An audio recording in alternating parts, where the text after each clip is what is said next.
Hello students, how are you all? Today we read chapter number 3 Fabric Fibers.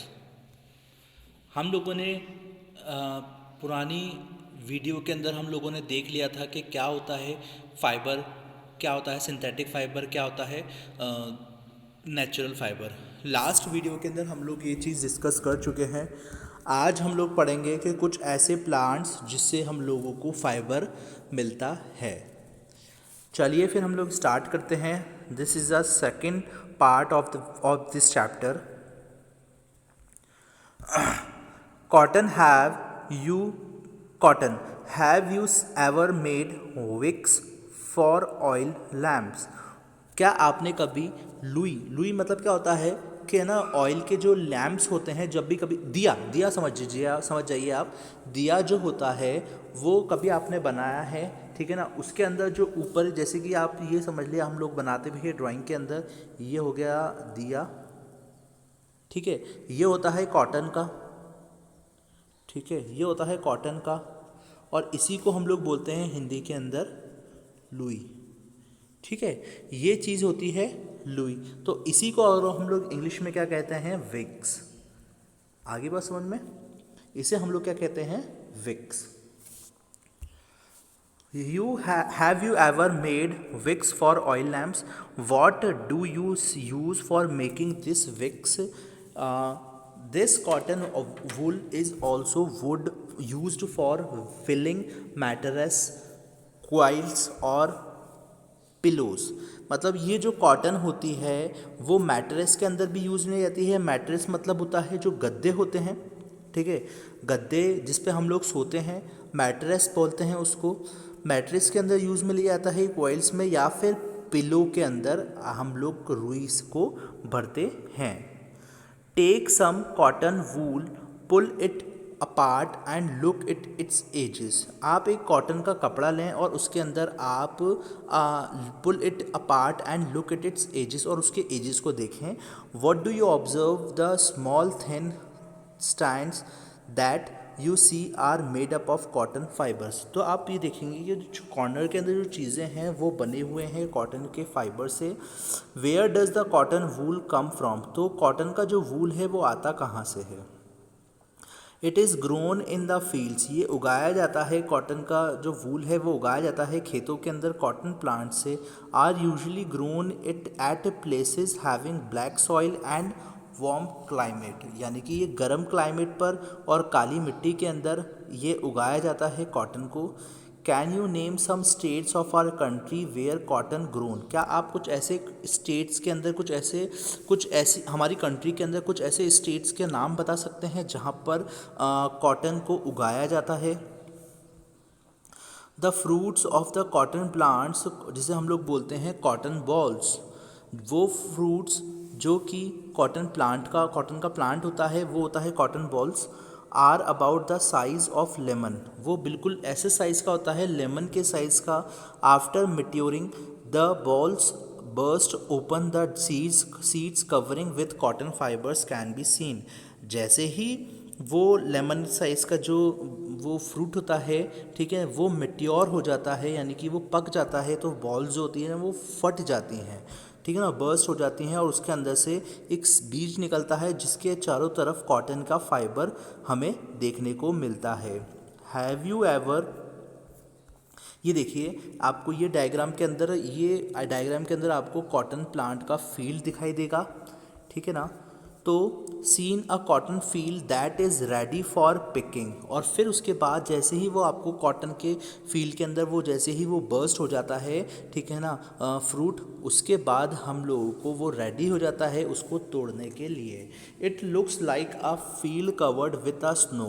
जैसे कि ये बिल्कुल ऐसा फील होता है जैसे कि वो फील्ड जो खेत होता है, जब ये बिल्कुल पक जाता है, पकने के बाद क्या होता है, जब वो बिल्कुल फट जाता है, बर्स्ट हो जाता है कॉटन, उसमें साफ दिखने लगता है, तो हम लोगों को ऐसा दिखता है जैसे कि वो फील्ड जो है वो चारों तरफ से घिरी हो स्नो की जैसा। स्नो मतलब आप समझते हैं बर्फ़। From these balls cotton is usually picked bye hand. और इस बॉल से हम लोग कॉटन को यूजुअली उठाते हैं अपने हाथों से। Fibres are then separated from the seeds by combing, और उसके बाद फाइबर जो होता है उससे सेपरेट किया जाता है बीजों को द्वारा, उसको अलग किया जाता है combing. This process is called ginning, और जैसे ही उससे को फाइबर से अलग किया जाता है वो चीज़ कहलाती है ginning of cotton. Ginning was traditionally done by hand, और गिनिंग जो है ये पारंपरिक तौर पर की जाती है हाथों द्वारा। These days machines are also use for ginning, और आज के टाइम के अंदर जो गिनिंग है वो यूज़ में ली जा, वो जब हम लोग गिनिंग करते हैं वो मशीन्स के द्वारा भी गिनिंग होती है। अब हम लोग पढ़ेंगे जूट के बारे में। Jute fibres is obtain from the stem of the jute plant, और जो जूट फाइबर होता है वो निकाला जाता है स्टेम से, जूट प्लांट से। It is cultivated during the rainy season, और ये कल्टिवेट होता है रेनी सीजन के अंदर, बारिश के मौसम में इन इंडिया में। Jute is mainly grown in West Bengal, Bihar and Assam. ठीक है, जो जूट होता है वो ज़्यादातर उगाया जाता है वेस्ट बंगाल के अंदर, बिहार में और असम में। The jute plant is normally harvested when it is at flowering stage. ये जूट प्लांट को जब हार्वेस्ट किया जाता है, जब निकाला जाता है, जब उसकी खेती की जाती है, जब इसकी कटाव किया जाता है, जब ये फ्लावर स्टेज के अंदर पहुंच जाता है तब। ये आप लोग डायग्राम के अंदर देख रहे हैं, कि आपको ये है जूट का प्लांट, ठीक है ना, ये जूट का प्लांट है, जूट प्लांट है ये, ठीक है। The stem of the harvested plants are immersed in water for a few days. कुछ देर के लिए इसको पानी चाहिए होता है, कुछ टाइम के लिए, फ्यू डेज तक। The stems are rot, the stems rot and fibres are separated by hand, और जो स्टेम जो होती है इससे अलग हो जाती है और फाइबर इसमें अलग कर देते हैं हम लोग इसको अपने हाथों से।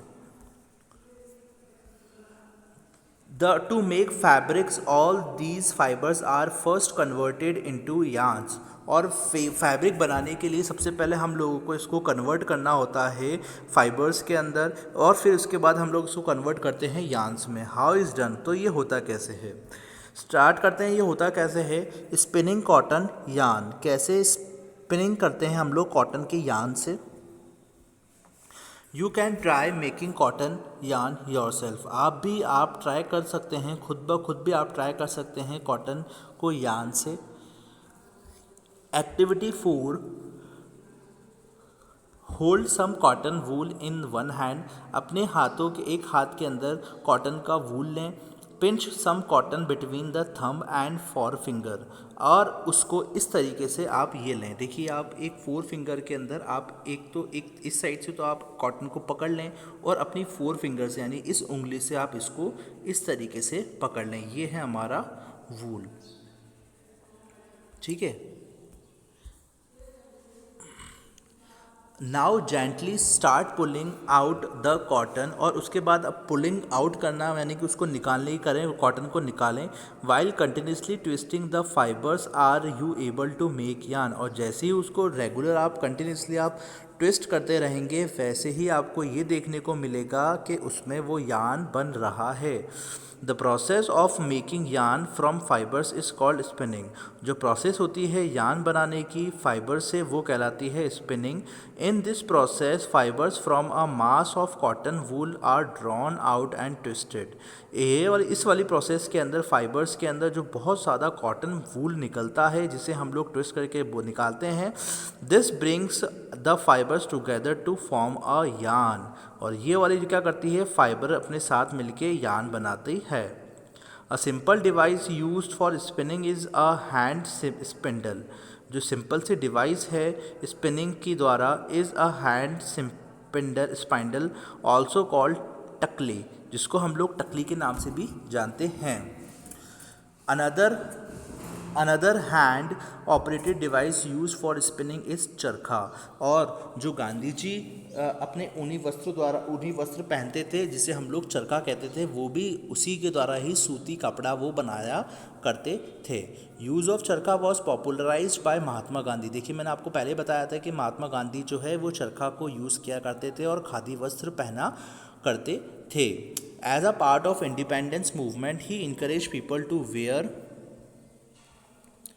Clothes made of homespun yarn termed as khadi, यानी कि गांधी जी ने इंडिपेंडेंस के समय बहुत सारे लोगों को ये बोला था कि आप खुद ही बनाए हुए कपड़े खादी के वस्त्र पहना करें, ठीक है। एंड शन imported cloth made in the mills of Britain, और वो इम्पोर्टेड क्लोथ्स जो थे वो इम्पोर्ट होते थे ब्रिटेन के अंदर to popularise and promote khadi, और पॉपुलराइज होने लगे और प्रमोट करने लगे खादी को। The government of India constituted a body called khadi and village industries commission इन 1956, और ये जो खादी था वो विलेज इंडस्ट्रीज कमीशन के अंदर आया 1956 में। Spinning of yarn on a large scale is done with the help of spinning machine. जो स्पिनिंग यार्न था बड़े लार्ज स्केल के अंदर इसको ये बनने लगा with the help of spinning machine. किसके द्वारा? स्पिनिंग मशीन के द्वारा ये बहुत ज़्यादा यार्न उत्पन्न होने लगा। After spinning yarns are use for making fibre, और स्पिनिंग के बाद यार्न को हम लोग बनाने लगे फैब्रिक में। यार्न टू फैब्रिक, अब ये यार्न टू फैब्रिक क्या होता है, ठीक है। There are many ways by which fabrics are made from yarns, बहुत सारे ऐसे रास्ते हैं जिसके द्वारा हम लोग फैब्रिक से बना सकते हैं यार्न को। The two main process are weaving and knitting, दो प्रोसेस होती हैं बनाने के लिए, ठीक है, जो कि होती है वीविंग और दूसरी होती है निटिंग। वीविंग क्या होती है? In activity 2 you are might have notice that a fabric is made up of 2 sets of yarn arrange together. Activity 2 के अंदर हम लोगों ने देखा you might have notice the fabric is made up of 2 sets, जो fabric होती है वो दो सेट से मिलकर बनती है, are yarns arrange together. The process of arranging two sets of yarn together to make a fabric is called weaving। वो प्रोसेस जिसके अंदर अरेंज करते हैं दो सेट्स ऑफ यार्न को आपस में मिलाकर वो बनाता है फैब्रिक इज कॉल्ड weaving, जिसे हम लोग weaving के नाम से जानते हैं। Let us try to weave some proper strips। हम लोग अब ट्राई करेंगे कुछ ऐसे वेव कुछ पेपर स्ट्रिप्स के द्वारा। Activity 5 take 2 sheets of paper of different colour, 2 sheets of paper लें अलग अलग कलर्स के अंदर। Cut square piece of length and width equal, और उसके अंदर स्क्वायर के पीस ऑफ लेंथ को और उसके विड्थ को आप 30-30 सेंटीमीटर के अंदर लें फ्रॉम ईच शीट, हर एक शीट के अंदर। Now fold both the sheets into half, और उसके बाद उसको दोनों तरफ फोल्ड कर दें शीट्स को हाफ हाफ में। On one sheet draws lines as shown in the figure 3.12। देखिए आपको इस तरीके से करना है, इसको थोड़ा सा छोटा कर देता हूँ। आपको ये तरीका करना है, ये 2 पेपर लीजिए आप, एक तो ग्रीन के अंदर, एक तो ये वाला ग्रीन के अंदर और एक ये ऑरेंज के अंदर, और इस शीट को आपस में छोटा सा काट दे और इसको स्ट्रिप्स को ऐसे ऊपर नीचे करें, ठीक है ना। और फिर आपका ये पूरा एक पेपर बन जाएगा इस तरीके से, ठीक है। एंड ऑन द अदर, मतलब जैसे कि आप लोगों के घर में अगर कपड़े वाला पलंग जो होता है, ठीक है ना, जिसे हम लोग फोल्डिंग बेड कहते हैं, फोल्डिंग बेड, वो भी इसी तरीके से ही बनाया जाता है, ठीक है ना। और वही प्रोसेस क्या कहलाती है? वीविंग। देखिए, and on the other edge shown in figure 3.12 cut both the sheets along the dotted lines and then unfold weave the strips one by one through the cuts in the sheets of paper as shown in figure 3.12 shows the pattern after weaving all the strips. और इस प्रकार से आप लोग देख सकते हैं कि ये वाला जो बी वाला ऑप्शन है इसके अंदर आपको किस प्रकार से एक वीविंग प्रोसेस बनाई गई है। You in similar manner 2 sets of yarn are woven to make a fabric. ये सिमिलर मैनर के अंदर हम लोग 2 सेट्स ऑफ यार्न में बनाते हैं फैब्रिक को। The yarns are much thinner than are paper strips. जो यार्न होता है वो कुछ ज़्यादा ही पतला होता है पेपर स्ट्रिप्स के द्वारा। Of course weaving of fabric is done on looms. Weaving और फैब्रिक जो होता है वो डन होता है लूम्स के द्वारा। The looms are either hand operated और पावर ऑपरेटेड।